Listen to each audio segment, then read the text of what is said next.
fi alheri gare ka kai ahlus sunna mai ilimi irin ka yada da'awar.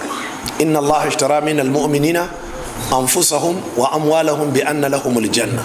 Allah madaukakin sarki ya taimaka. Dan haka ahlus sunna ku yi hakuri. Matashi kar ka sake ka nada wa kanka cewa tunda kai ne wane kai dole sai ka mallaki kaza za ka yi da'awa. Ka yi da gwargwadon abin da kake da shi.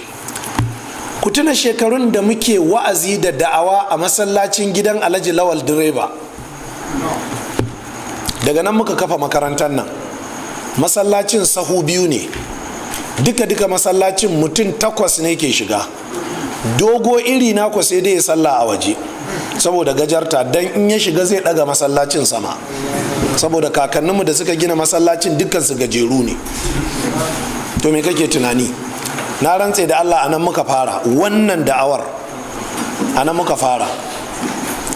Muka dawo wuri na farko da muka zo muka sa lasifika shine masallacinmu na muciyan da muke sallar juma'a. Idan wani ya danna kaset ya ji irin yadda muke karatu sai ya dauka cewa wani jibgegen ɗakin taro ne. Abin sai ba sha'awa, sai ce shi ba inda yake sha'awa sai ya zo ya ga masallacin nan namu, sai ce a dan masallaci ne karami. Wasu hattahuwa suke ganin masallacin sai suna mamaki.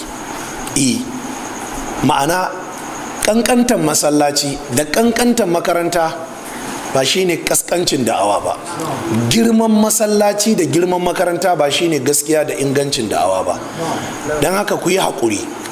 Da muka yi haƙuri yau bayan shekara 30 gashi Allah ya azurta mu da duk abin da muke so har fiye da haka. Saboda haka ahlus sunna ku yi haƙuri. Ku tsaya akan gaskiya. Manzon Allah ne mu ya mana